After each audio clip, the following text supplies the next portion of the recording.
नमस्कार। I hope आप लोगों ने मेरे पहले 4 लेक्चर्स देख लिए होंगे, जिसमें मैंने प्राचीन भारत के इतिहास, एंशिएंट इंडियन हिस्ट्री और मिडिवल हिस्ट्री के सल्तनत एज को ब्रीफली डिस्कस किया है। कोशिश थी कि मैं आपको सिलेबस के साथ रूबरू करा सकूं, वो सिलेबस जो यूपीएससी या स्टेट पब्लिक सर्विस कमीशन और उसके साथ साथ कई और एग्जामिनेशंस में भी आपको करने पड़ते हैं। आज हम उससे आगे बढ़ेंगे और मिडिवल इंडियन हिस्ट्री के मुग़ल एज को समझने की कोशिश करेंगे। उससे पहले मैं एक और चीज़ यहाँ ऐड करना चाहता था और वो था हिस्ट्री ऑफ साउथ इंडिया, क्योंकि आर्ट एंड कल्चर की जहाँ बात होती है तो साउथ इंडिया की हिस्ट्री बड़ी इम्पोर्टेंट रोल प्ले करती है। और ज़्यादातर जो बच्चे तैयारी करते हैं उन लोगों की एक कमज़ोर कड़ी भी साउथ इंडियन हिस्ट्री होती है, क्योंकि डायनेस्टीज़ बहुत हैं, एम्पायर्स बहुत हैं, तो कहाँ कहाँ फोकस करना है इस चीज़ को अच्छे से समझने की ज़रूरत होती है। अगर एंशिएंट हिस्ट्री में देखें तो संगम एज आपको करना होगा। संगम एज में संगम जो काल हम मानते हैं वो करीबन 600 बीसी से 600 एडी के आसपास के समय काल को कहते हैं। इस टेन्योर में तमिल लैंग्वेज की काफ़ी डेवलपमेंट हुई। तमिल एक वर्नाकुलर लैंग्वेज है, एक क्षेत्रीय भाषा है जो सबसे पुरानी, सबसे एंशिएंट वर्नाकुलर लैंग्वेज मानी जाती है। तो संगम एज में तमिल लैंग्वेज और लिटरेचर की बहुत डेवलपमेंट होती है। और इस टाइम पे हम चोल, चेर और पांड्या ये 3 एम्पायर को देखते और समझते हैं। इसके बाद दक्षिण भारत में पल्लव वंश बहुत इम्पोर्टेंट है। चोल वंश 1000 एडी के बाद फिर से इम्पोर्टेंस के रूप में हमारे सामने आएगा, इम्पोर्टेंट एक टॉपिक के रूप में हमारे सामने आएगा। उसके बाद पल्लव, राष्ट्रकूट, उसको तो हम पहले भी चर्चा में देख चुके हैं। उसके बाद चालुक्य और ईस्टर्न गंगेज, ये 4-5 डायनेस्टीज़ हैं जिनको हमें थोड़ा देखना होगा, समझना होगा। और with special reference to art and culture, कि आर्ट एंड कल्चर में जो इनके कॉन्ट्रीब्यूशंस हैं उसको हमें यहाँ पे अच्छे से समझना होगा।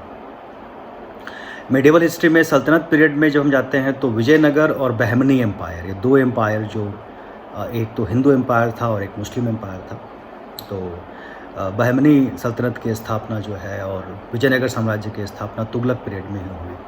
तुगलक पीरियड काफ़ी अपने आखिरी चरण में काफ़ी कमज़ोर हो गया था। और उसके बाद तैमूर लंग, यानी कि तैमूर लंग मतलब लंगड़ा, वो तैमूर जो था, जो इन्वेडर था, जिसने जो बेसिकली उज़्बेकिस्तान का शासक था और जो मंगोल और तुर्की दोनों ट्रेडिशंस को जिसने फॉलो किए थे, और चंगेज़ खान की तरह वो भी एक बहुत बड़े एम्पायर पे अपना राज्य स्थापित करना चाहता था।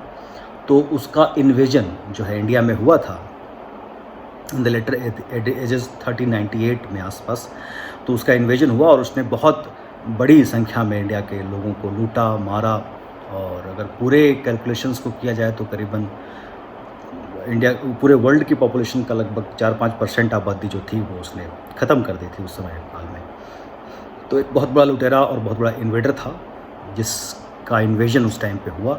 और उसके बाद उस पर्टिकुलर टाइम पे जब तुगलक सल्तनत कमज़ोर हो गई और तैमूर ने ही अपने रिप्रेजेंटेटिव्स को, यानी कि सैयद डायनेस्टी को यहाँ पे अपॉइंट किया, उस टाइम पे रीजनल पावर्स को ग्रो करने का मौका मिला। तो हम उस टाइम पे कई रीजनल पावर्स को ग्रो होते हुए देखेंगे। उसके बाद लोधी डायनेस्टी आती है। लोधी डायनेस्टी उतनी पावरफुल नहीं होती जितनी होनी चाहिए थी दिल्ली सल्तनत को, लेकिन फिर भी काफ़ी हद तक आगरा को उन्होंने अपना बेस बनाकर के, राजधानी बनाकर एक मजबूती के साथ कुछ समय तक शासन किया। और आखिरी में at the end it was conquered by one of the greatest army general और बादशाह बाबर। तो अब हम यहाँ पर मुग़ल हिस्ट्री की तरफ आएंगे, because Mughal history important part आएगा। फर्स्ट बैटल ऑफ पानीपत आप सबको पता है 1526 में हुई, और बाबर ने ये प्रूव कर दिया कि अगर इंसान के दिल में विल पावर हो, अगर वो किसी भी तरीके से अपने लक्ष्य को पाने की कोशिश करे, तो किसी भी रुकावट के बाद भी वो अपने मकसद को पाने में कामयाब होता है। तो यहाँ पे बाबर को हम समझने की कोशिश करेंगे, उसकी पर्सनालिटी को असेस करेंगे, और उसके बाद फिर आगे बढ़ेंगे। और डेफिनेटली हमारे सिलेबस का, मेडिवल हिस्ट्री के सिलेबस का ये आखिरी हिस्सा होगा। उसके बाद फिर हम मॉडर्न हिस्ट्री की शुरुआत करेंगे। तो हिस्ट्री को पढ़ना, समझना, फैक्ट्स को याद करना, एनालाइज करना ज़रूरी है, लेकिन जो बेसिकली लेसन हमें मिलती है फ्रॉम हिस्ट्री वो बहुत इम्पॉर्टेंट है, वो उसको समझना बहुत ज़रूरी है। We have to understand that कि history is not a subject just to memorize the dates and facts. It is a basically subject to analyze various policies taken by our ancestors and how to utilize those policies into our life to improve and improvise the things in a very better manner. तो इतिहास को अलग तरीके से यहाँ पे समझने की ज़रूरत होती है। हर एक पर्सनालिटी से कुछ सीखने की ज़रूरत होती है। कोई भी इंसान इतिहास का हिस्सा नहीं बन जाता। इतिहास का हिस्सा वही बनता है जो सफलता की सीढ़ियों को छूता है, और सफलता की सीढ़ियों को छूने के लिए उसे कई सारी मुश्किलों को भी पार करना पड़ता है। यहाँ हमें जो सबसे बड़ा लेसन मिलता है वो ये है कि every difficulty is an opportunity. जीवन की हर एक मुश्किल एक नया रास्ता खोलती है, और उस रास्ते को पहचानने की ज़रूरत होती है, और उसमें आगे बढ़ने की ज़रूरत होती है। हर एक चुनौती हमें एक नए सिरे से तैयार करती है, ताकि हम एक नए रूप में इस दुनिया के सामने आए और भी बड़ी बड़ी चुनौतियों को सामना करने के लिए हम तैयार हो पाएँ। तो लाइफ की हर एक डिफ़िकल्टी आपको एक मजबूत इंसान बनाती है, आपको एक सुलझा हुआ इंसान बनाती है, आपको तैयार करती है एक बड़ी रिस्पॉन्सिबिलिटी के लिए। तो अगर आपको एक बड़ी रिस्पॉन्सिबिलिटी लेनी है तो कभी भी मुश्किलों से, मुसीबतों से भागने की ज़रूरत नहीं है। जितनी मुश्किलों से आप भागेंगे उतनी कम जिम्मेवारियाँ आपको मिलेंगी। तो बिल्कुल स्पष्ट बात है कि जितनी बड़ी मुश्किल आप या चैलेंज आप एक्सेप्ट करते हैं, उतनी ही ज़्यादा बड़ी रिस्पॉन्सिबिलिटी मिलने के चांसेस होते हैं। तो इसीलिए लाइफ में मुश्किलों से घबराना नहीं चाहिए, परेशानियों से हार नहीं माननी चाहिए, और हमें हमेशा कोशिश करनी चाहिए कि हम किस तरीके से उस मुश्किल वक्त का भी इस्तेमाल अपने लिए, अपने ग्रोथ के लिए कर सकें। यही शिक्षा हमें इतिहास देती है। बाबर एक ऐसी ही पर्सनालिटी के रूप में आपको नज़र आएगा। फरगना, ये उज़्बेकिस्तान, कजाकिस्तान, यानी कि आप साउथ रशियन टेरिटरी मान के चलिए, या मिडिल एशिया, मध्य एशिया का क्षेत्र मान के चलिए, वहाँ के फरगना राज्य का शासक था। कहते हैं फादर के तरफ से वो तैमूर लंग का वंशज था, जिसकी चर्चा मैंने अभी कुछ देर पहले की थी, और मदर की तरफ से चंगेज़ खान। चंगेज़ खान के बारे में कहा जाता है कि वो अपने आप को स्करेज ऑफ गॉड कहता था। स्करेज ऑफ गॉड मतलब ईश्वर की चाबुक, जो लोगों को सजा देने के लिए आया था। इससे पहले भी इल्तुतमिश के समय काल में, यानी कि आप माने कि स्लेव डायनेस्टी के पीरियड में ही चंगेज़ खान के इन्वेजन का खतरा भी एक बार भारत में सामने आया था, जब पर्सिया में उसने अपने एक दूत भेजा था व्यापार की सहयोग के लिए, कि आप हमें व्यापार करने के लिए सहयोग करें ताकि हम यूरोप और बाकी देशों के साथ व्यापार कर सकें। वहाँ के शासकों ने उसके दूत का सर जवाब में भिजवा दिया था। तो अब चंगेज़ खान ने तो उसका जवाब देना था, और उसने आक्रमण किया। बहुत बुरी तरीके से उसने पूरे के पूरे एशियन टेरिटरी जो है, मिडिल ईस्ट जिसको हम कहते हैं, उसको पूरी तरीके से रौंद दिया। पर्शिया भी उसमें एक था, और वहाँ का राजकुमार मंगबर्नी भारत से मदद की अपेक्षा लेते हुए भारत के बॉर्डर्स पे आ गया, और इल्तुतमिश के पास चिट्ठी भेजी कि भाई मेरी मदद करो। अब इल्तुतमिश को ये अच्छी तरह से पता था कि उस समय के जो हालात थे, इंडिया ना तो मंगबर्नी का अटैक झेल सकता था, ना ही चंगेज़ खान के तो खैर बारे में सोच भी नहीं सकता था कि चंगेज़ खान का अटैक होने का मतलब था पूरे के पूरे साम्राज्य का पतन, सब कुछ ख़त्म, कुछ नहीं बचना था। क्योंकि चंगेज़ खान की जो पॉलिसीज़ थी वो सिर्फ आक्रमण नहीं करते थे, सिर्फ लूट मार नहीं करते थे, बल्कि ज़्यादा से ज़्यादा पॉपुलेशन को ख़त्म कर देते थे। तो अब परेशानी ये थी कि अगर मंगबरनी की मदद करते तो चंगेज़ खान आक्रमण कर देता, दूसरी तरफ अगर मंगबरनी की मदद नहीं करते तो एक मित्र राष्ट्र से दुश्मनी होती, और अगर कहीं वो नाराज़ होकर के अटैक करता तो वो भी भारत के लिए एक मुसीबत बन जाता। इस समय सिचुएशन में इल्तुतमिश ने वही किया जो हमारे पूर्वज या हमारे बड़े बुजुर्ग कहते हैं, एक चुप सौ सुख। मतलब उसने ना तो हाँ में जवाब दिया, ना में जवाब दिया, और चुप रहा, शांत रहा। अंत में जब मंगबरनी को एहसास हो गया कि इल्तुतमिश की तरफ से कोई हेल्प नहीं मिलेगी, तो वो वापस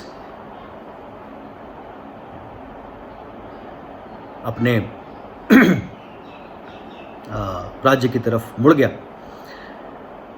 अब यहाँ पर तो चंगेज़ खान के आक्रमण से भारत बच गया, लेकिन उसके बाद आपको पता है कि तुगलक काल के आखिरी चरण में तैमूर का आक्रमण हुआ और बहुत ज़्यादा नुकसान भारत को उसमें झेलना पड़ा। अब यहाँ पर जो आक्रमणकारी है वो दोनों का मिक्सचर है, यानी कि फादर की तरफ से तैमूर का और मदर की तरफ से चंगेज़ खान का। यानी कि उसमें तुर्क और मंगोल दोनों ही खून मौजूद हैं, तो ज़्यादा ही डेडली जो है कॉम्बिनेशन बनता है। बाबर के बारे में हमें जानकारी ज़्यादा इसलिए भी मिलती है क्योंकि तैमूर की तरह ही उसने भी अपनी एक बायोग्राफी लिखी थी। हालांकि वो पढ़ा लिखा नहीं था, लेकिन उस समय के शासक होते थे वो अपने साथ एक लेखक रहा करते थे कि जो भी बोलेंगे वो लिखता जाएगा। तो तैमूर की तरह उसने भी एक आत्मकथा लिखी थी, ऑटोबायोग्राफी लिखी थी। उसका नाम था तुझके बाबरी, जिसका बाद में फ़ारसी में ट्रांसलेशन भी किया गया, रहीम खाना ने किया था, जिसको बाबरनामा के नाम से जानते हैं। तो तुझके बाबरी में बाबर ने अपने सारे एक्सपीरियंसेस को लिखा, वो सब कुछ लिखा, अपने सारे संघर्ष को लिखा। तो फरगना का शासक था, समरकंद जीतना चाहता था, 2 बार आक्रमण भी किए, कुछ समय के लिए जीता भी, लेकिन बाद में रिवोल्ट हो गया, उसे वहाँ से भागना पड़ा। हालात ये हो गए कि समरकंद को जीतने की चाहत में फरगना भी उसके हाथ से निकल गया। अब वो अपनी सेना के साथ दर दर की ठोकर खाने पर मजबूर हो गया। अपने आत्मकथा में वो लिखता है कि मेरे पास खाने को खाना नहीं होता था, पैरों में छाले पड़ जाते थे, ना खाना था, ना ठंड से बचने के लिए कपड़ा था, तो कभी कभी गांव वालों से मांग के और उसे लूट के जैसे भी कपड़े पहनते थे, जूते पहनते थे, खाना खाते थे। ऐसे टाइम पे भी बाबर ने 2 चीज़ों के ऊपर विश्वास नहीं खोया, एक ऊपर वाले के ऊपर और दूसरा अपने आप के ऊपर। उसे ये पता था कि एक ना एक दिन उसे मौका मिलेगा, और मौका मिला जब अफ़गानिस्तान में पॉलिटिकल अनस्टेबिलिटी हुई और वहाँ उसको बुलाया गया एक कंटेंडर द्वारा to help them to get the throne. Babur को मौका मिला और वहाँ पे उसने अपनी सत्ता इस्टेब्लिश की। तो फरगना का शासक अब अफ़गानिस्तान का शासक बन गया। वहाँ पे कहते हैं कि उसने किसी एक बुढ़िया से कहानी सुनी कि उसके ग्रेट ग्रैंडफादर ने भारत पे आक्रमण किया और काफ़ी क्षेत्रों को जीता और लूटमार की।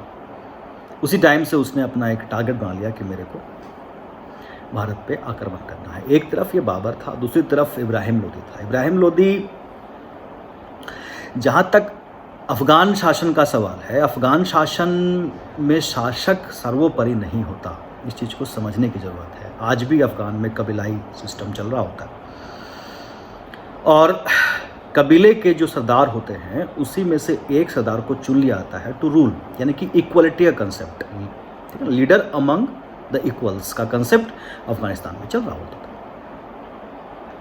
यहाँ तक कि बहलोल लोदी जो फाउंडर थे वो कभी सिंहासन में नहीं बैठते थे, वो नीचे ही बैठा करते थे अपने दरबारियों के साथ, ताकि सब में एक बराबरी का जो भाव है वो उभर सके। अफ़गानिस्तान में सिस्टम भी यही था। सिकंदर लोदी के बाद इब्राहिम लोदी आया। इब्राहिम लोदी काफ़ी शक्की स्वभाव का था। वो हर किसी को शक की निगाह से देखता था, अपने रिश्तेदारों को, अपने सरदारों को, और इतना शक्की था कि थोड़े से भी संदेह होने पर वो किसी को भी खुद ही टॉर्चर भी करता था और जान से भी मार देता था। एक सेंस ऑफ इनसिक्योरिटी उसके सरदारों में बहुत ज़्यादा थी, उसके सैनिकों में थी, उसके रिश्तेदारों में थी। ज़्यादातर उस समय जो अलग अलग ओहदे पर बैठे हुए लोग हुआ करते थे वो आप ही के क्लैन के, ब्लड रिलेशन के लोग ही हुआ करते थे। तो दिल्ली का जो सुल्तान था उसका शक्की होना, टिल टेम्पर्ड होना, ये एक अच्छा स्वभाव नहीं माना जाता। देखिए, इतिहास इस बात का साक्षी है, इस बात का गवाह है कि एक इंसान जो बहुत इमोशनल होगा उसको हराना आसान है, वो खुद ही ख़त्म हो जाएगा। एक इंसान जो गुस्से वाला है उसको भी हराना आसान है, लेकिन एक लीडर को ये दोनों ही चीज़ें बैलेंस्ड होनी चाहिए। अगर वो गुस्से वाला होगा तो उसका गुस्सा ही ख़त्म कर देगा, उसके सपोर्ट में कोई नहीं रहेगा। अगर ज़्यादा इमोशनल होगा तो वो सब खुद ही सब कुछ छोड़ के भाग जाएगा। तो एक लीडर को दूरदर्शी भी होना चाहिए, एक लीडर को यानी कि उसके अंदर फार साइटेडनेस होना चाहिए कि आगे फ्यूचर में क्या होना है उस हिसाब से उसे प्लानिंग करनी पड़ेगी। उसी तरीके से वो बैलेंस्ड होना चाहिए, यानी कि डिफ़िकल्ट सिचुएशन को भी वो आसानी से सोच समझ के मैनेज करे और अच्छे टाइम में भी ये ना सोचे कि ये हमेशा उसके साथ रहेगा। तो उसको बहुत ही बैलेंस्ड होना पड़ता है। ये चीज़ें हमें इब्राहिम लोदी की पर्सनालिटी में नज़र नहीं आ रही। इब्राहिम लोदी टिल टेम्पर्ड है, वो लोगों से गुस्सा करता है, वो लोगों पे शक करता है, और शक होने पर उनको टॉर्चर करता है, उनको मारता है। तो ऑब्वियस आपका सपोर्ट सिस्टम धीरे धीरे वीक होता चला जाएगा और ये मौका देगा दुश्मनों को। मैंने पहले भी आपसे कहा था कि कोई आप पे इसलिए अटैक नहीं कर रहा क्योंकि वो ताकतवर है, वो इसीलिए अटैक कर रहा है क्योंकि आप कमज़ोर हैं। अब एक कमज़ोर सिर्फ शारीरिक नहीं होती, कमज़ोर मानसिक भी होती है। अगर आप मेंटली कमज़ोर हैं तो भी आप दुश्मन के निशाने में आ जाएंगे। तो यहाँ पर इब्राहिम लोदी के साथ भी यही हो रहा है। ना उसकी सेना तैयार है, ना उसके लोग तैयार हैं, और ऐसा कहा जा रहा है कि उसी के गवर्नर और आसपास के पड़ोसी मुल्क जो हैं वो बाबर को चिट्ठी लिख रहे हैं कि आप आइए और हमें इससे मुक्ति दिलाइए। तो ये गोल्डन अपॉर्चुनिटी थी बाबर की। बाबर ने 1526 में पहला आक्रमण नहीं किया था, उसने पहले स्ट्रेटजी बनाई और उससे पहले वो 4 आक्रमण कर चुका था और आसपास की टेरिटरीज को जीत चुका था। पानीपत की लड़ाई तो बस एक अंत था जहां पे बाबर ने एक शानदार मिलिट्री स्ट्रेटेजिस्ट की तरह काम किया और सेना के कम होने के बावजूद भी, हालांकि बात यह अलग थी कि उसके पास गन पाउडर था जो अफगानी सेना के पास नहीं थी, लेकिन फिर भी उसने अपने नंबर को कम होने को अपनी कमजोरी नहीं बनाया बल्कि उसे अपनी ताकत बनाया। और ये दुनिया के महान युद्धों में से एक माना जाता है।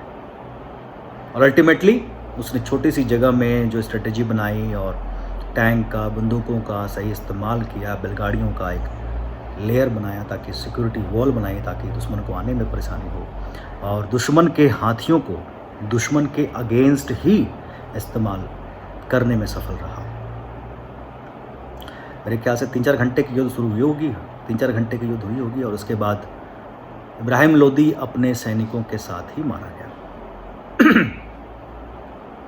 तो इस तरीके से बाबर ने जो है अफ़गानी सल्तनत को ख़त्म कर मुग़ल सल्तनत की स्थापना दिल्ली में की। हालांकि ये माना जा रहा था कि बाबर एक लुटेरा है, कुछ टाइम के बाद वो अफ़गानिस्तान वापस लौट जाएगा जैसे बाकी लुटेरे किया करते थे। लेकिन बाबर की भी शुरुआती आत्मकथा को अगर हम देखेंगे तो उसमें भी उसे इंडिया बहुत पसंद नहीं आया। वो लिखता है कि यहाँ पर हथियारों में जंग बहुत जल्दी लग जाती है, मॉइस्चर बहुत है एटमॉस्फेयर में, यहाँ पर हमाम नहीं है, यहाँ के लोग कपड़े पहनना नहीं जानते। शायद हो सकता है कि नॉर्थ वेस्ट के उन लोगों के साथ उसका आमना सामना हुआ हो जो अभी इतने सिविलाइज्ड नहीं हुए थे, पर जैसे वो दिल्ली में आया, आगरा में गया, उस समय आगरा कैपिटल हुआ करती थी, तो धीरे धीरे उसे समझ में आ गया कि वो भारत, जिसे वो पहले समझ नहीं पाया था, वो एक महान देश है और यहाँ पर शासन करना उसके लिए गर्व की बात होगी। तो उसने यहीं पर अपना बेस बनाया और उसके बाद कई लड़ाइयाँ लड़ी। 1526 से लेकर 1530 तक सिर्फ उसकी लड़ाइयाँ ही हमें दिखाई देती हैं, ठीक है ना। और उसके बाद उसका नेक्स्ट जो संग्राम हुआ वो राजपूतों के साथ हुआ, राणा सांगा के साथ हुआ।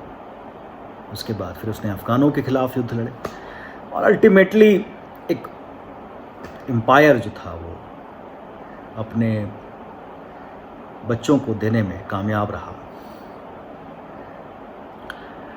बाबर के बाद हुमायूं आते हैं। हुमायूं का जीवन भी इसी तरीके से संघर्ष में बीता। हुमायूं अफ़गानों के खिलाफ जो है अपने संघर्ष को आगे बढ़ाता रहा, लेकिन बहुत लंबे समय तक वो भारत में शासन नहीं कर पाया। यानी कि हम हुमायूं का इम्पैक्ट इंडिया के ऊपर बहुत ज़्यादा नहीं देखते। हुमायूं को अफ़गानियों ने जो है, शेर शाह सूर ने, जो उनके सरदार थे, वो हराने में कामयाब हुए और उसके बाद फिर सूर साम्राज्य की स्थापना भारत में होती है, ठीक है। उसके बाद करीबन 10 साल तक, 15 साल तक हुमायूं जो है वो एक्साइल में ही रहे और उसके बाद दोबारा मौका मिला शेर शाह सूरी के मृत्यु के बाद। शेर शाह सूरी के भी कंट्रीब्यूशंस बहुत हैं, व्यापार के विकास के लिए, क्वाइनेज के विकास के लिए, कैलेंडर के विकास के लिए, जीटी रोड, है ना। फिर उसके बाद एग्रीमेंट सिस्टम, ये सभी चीज़ों में उनकी कंट्रीब्यूशंस बहुत है, जिसको हम डिटेल में समझने की कोशिश करेंगे। शेर शाह सूर के बाद कोई भी काबिल शासक सूर डायनेस्टी में नहीं आया और जिससे मौका मिल गया हुमायूं को दोबारा भारत में आने का, और उसने दोबारा भारत में अपनी सत्ता स्थापित की। लेकिन ये हलचल जो है वो अभी चल ही रही है, क्योंकि पूरी तरीके से अफ़गानी हारे नहीं हैं, पूरी तरीके से उनको ख़त्म नहीं किया गया है। और इसका नतीजा उसके सक्सेसर अकबर को झेलना पड़ा, जो शुरुआत में बैरम खान के गार्जियनशिप में जो है सिंहासन में बैठता है, और उसके बाद सेकंड बैटल ऑफ पानीपत 1556 में होती है, जिसमें जो क्राउन का कंटेंडर या हेमचंद्र विक्रमादित्य, जो पहले अफ़गानों के सिपह सलार थे, यानी कि सेनापति थे, और बाद में खुद को एक इंडिपेंडेंट रूलर डिक्लेयर कर दिया था और दिल्ली पे कब्जा भी कर लिया था, उनके साथ लड़ाई होती है। और जिसमें हाथी में बैठे हुए हेमू के आंख में तीर लगती है और ये लड़ाई वहीं पे ख़त्म हो जाती है। हालांकि शुरुआत में हेमचंद्र विक्रमादित्य की सेना ने बहुत ही मजबूती से मुग़लों का मुकाबला किया और ऐसा लग रहा था कि शायद वो आज मुग़लों को भारत से खदेड़ कर ही मानेगा, लेकिन तभी जो एक तीर है वो आके लगी। अब एक जाहिर सी बात है, जहाँ ज़्यादातर सेना घोड़े में बैठी हुई है, पैदल है, वहाँ पे हाथी में बैठ के युद्ध करना थोड़ा घातक हो सकता है, क्योंकि आप बिल्कुल अपने दुश्मन की नज़र में आ जाते हैं। एक तरफ जहाँ अकबर वहाँ से 13 किलोमीटर दूर बैठा हुआ था ताकि अगर मुग़ल हारें तो वो अफ़गानिस्तान की तरफ निकल जाए, दूसरी तरफ हेमचंद्र विक्रमादित्य खुद युद्ध का संचालन कर रहे थे। युद्ध का संचालन करना गलत नहीं था, लेकिन सिचुएशन के हिसाब से अपने पोजीशन को सिक्योर करना भी ज़रूरी था। खैर, हिस्ट्री में इफ एंड बट तो होता नहीं। तो हेमू के मारे जाने के बाद दिल्ली में कत्लेआम किया गया और हेमू के जितने सपोर्टर्स थे उन सबको मार के उनके सरों का एक बड़ा सा मीनार खड़ा किया गया। दोबारा फिर से अकबर शासक बने। अकबर का शासनकाल कई चरणों में बटा हुआ है। शुरुआत में उनके मदर और बैरम खान का इन्फ्लुएंस रहा, बाद में फिर वो अपने आप को रीएस्टैब्लिश करने में कामयाब हुए। और अल्टीमेटली अकबर सिर्फ इसलिए नहीं जाने जाते क्योंकि उन्होंने महान कॉन्क्वेस्ट्स किए, बल्कि इसलिए भी जाने जाते हैं क्योंकि उन्होंने ऐसी पॉलिसीज़ को अडॉप्ट किया जो इनसे पहले शायद किसी ने देखी नहीं थी। शायद वो उनके अपब्रिंगिंग का फ़र्क भी रहा हो, शायद जहाँ पे उनका जन्म हुआ सिंध में, अमरकोट रियासत में, और कुछ दिन वहाँ पे 4-5 साल बिताया। शुरुआती बचपन उन्होंने देखा। और सोहरावर्दी जो बेसिकली सूफ़ी संत थे, उनका प्रभाव भी काफ़ी उनके ऊपर रहा। तो इस तरीके से उन्होंने एक लिबरल पॉलिसीज़ को अडॉप्ट किया। हालांकि शुरुआत में अकबर ऐसे नहीं थे। अकबर ऐसा नहीं था कि बिल्कुल शुरू से ही बिल्कुल धर्मनिरपेक्ष थे और बिल्कुल धार्मिक कट्टरता उनके दिमाग में बिल्कुल भी नहीं थी। लेकिन धीरे धीरे उनके मैच्योरिटी के साथ उनके अंदर बहुत सारी चीज़ें बदलाव हुई और उन्होंने सुलह-ए-कुल की नीति अपनाई, जिसमें वो समझ चुके थे कि यहाँ के लड़ाकू कम्युनिटीज़ को अपने से दूर रख के या उनसे दुश्मनी करके वो पूरे भारत को जीतने का सपना पूरा नहीं कर सकते। तो उन्होंने राजपूतों के साथ, बाकी लड़ाकों के साथ अच्छे संबंध स्थापित करने की कोशिश की। और उसके बाद जो उनकी पॉलिसीज़ थी हिंदुओं को लेकर के, मेजॉरिटी ऑफ द पॉपुलेशन, जजिया ख़त्म करना और बेसिकली तीर्थ यात्रा महसूल ख़त्म करना, यानी कि जो पिलग्रिमेज टैक्स होता है उसे ख़त्म करना। तो इस तरह से बहुत सारी नीतियों के कारण अकबर जो थे वो महानतम शासकों में से एक आते हैं। अकबर के बाद जहांगीर, उसके बाद शाहजहाँ और औरंगजेब। तो इन तीनों शासकों में हमें जो महत्वपूर्ण चीज़ें पढ़नी होगी वो अकबर के टाइम के काल, यानी कि मुग़ल काल और उस सल्तनत काल में, दोनों में हमें एडमिनिस्ट्रेटिव ऑफिसर्स के नाम, उनकी पॉलिसी, जैसे कि अगर हमें सल्तनत पीरियड की बात करेंगे तो एकता सिस्टम इम्पोर्टेंट है। वही चीज़ यहाँ पे आकर के जो इल्तुतमिश ने शुरू किया था, वही चीज़ यहाँ पे आकर के मुग़ल सिस्टम में बेसिकली जागीरदारी सिस्टम, मनसबदारी सिस्टम, ये इसमें तब्दील होता है। उसको समझने की ज़रूरत है। इसमें से क्वेश्चंस कई बार पूछे जाते हैं। उसके बाद जो है मनसबदारी में दुअस्पा सियस्पा क्या है, इस तरह की चीज़ें कई बार पूछी जाती हैं। अलग अलग शासकों के समय में क्या क्या परिवर्तन हुए उसको यहाँ पे आपको समझना होगा। उनकी लैंड रेवेन्यू पॉलिसीज़ को थोड़ा बहुत देखना होगा।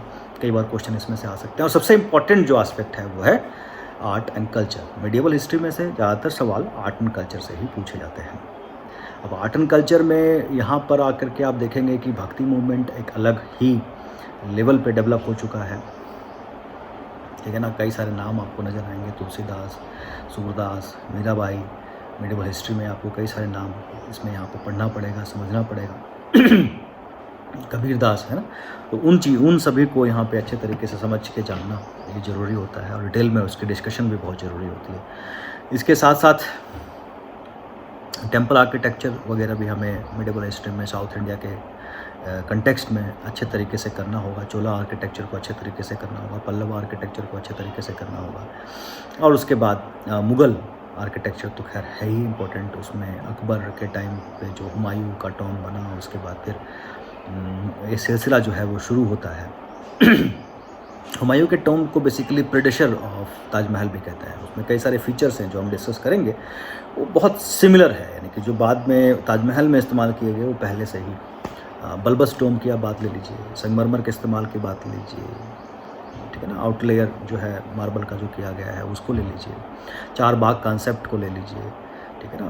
तो इस तरह की चीज़ों को हम यहाँ पे डिटेल में समझेंगे, तभी हम यूपीएससी में पूछे गए क्वेश्चंस को अच्छे तरीके से आंसर कर पाएंगे। मुग़ल काल में जहांगीर और शाहजहाँ के बाद जो औरंगजेब का काल आता है उसमें, और ख़ासकर जहांगीर में आप पेंटिंग आर्ट को काफ़ी डेवलप होते हुए देखेंगे। और वही आर्ट जो है बाद में मिनिएचर आर्ट जो है, जो बेसिकली हुमायूं के साथ पेंटर्स आए, उसके बाद अकबर के टाइम पे डेवलप हुए। जहांगीर के टाइम पे पेंटिंग अपने एक्सट्रीम लेवल पे पहुंच गया। और वही आर्ट बाद में जो उनके दरबारी थे वो राजपूत राज्यों में भी लेके गए और राजपूत आर्ट के नाम से जाना जाता है, चित्रकला के नाम से जाना जाता है। तो इन सभी चीज़ों को भी हमें यहाँ पे डिस्कस करना पड़ेगा। रागमाला पेंटिंग क्या है, यानी कि हर एक कलर जो है एक राग को इंडिकेट करता है, तो वो क्या है। पहाड़ी पेंटिंग इसी से डेवलप हुई। राजपूत जो शासक थे जिन्होंने पहाड़ों में अपना साम्राज्य स्थापित किया हुआ था पहाड़ी क्षेत्रों में, वो तो पहाड़ी आर्ट जो है उसको भी आपको यहाँ पे जानना होगा, समझना होगा।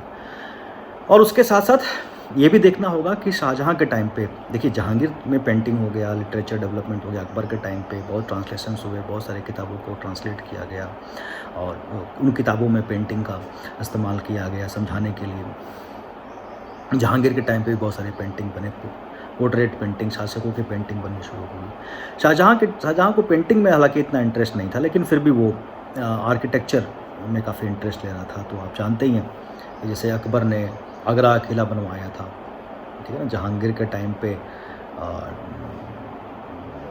टोम्ब बने थे काफ़ी फेमस, अकबर का टोम्ब भी उसमें था, हालांकि अकबर ने खुद ही उसको बनवाया था और बाद में इत्मीद-उद-दौला का मकबरा भी जहांगीर के टाइम पे ही बनाया गया था।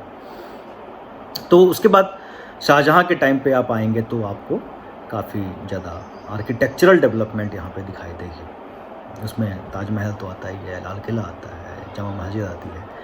तो इस तरीके से शाहजहाँ को भी समझने की कोशिश करेंगे। हालांकि उसके बाद जो नेक्स्ट जनरेशन आती है उसमें दारा शिको और औरंगजेब के बीच का संघर्ष जो है वो आपको दिखाई देगा और उसके बाद सक्सेशन के लिए संघर्ष ही दिखाई देगा। औरंगजेब और उसके बाद आपको तो सिर्फ यही दिखाई देगी और यही कारण रहा सबसे बड़ा कि मुग़ल सल्तनत जो है वो टूट गया, बिखर गया और एक महान साम्राज्य डिक्लाइन करके अपने पतन में चला गया।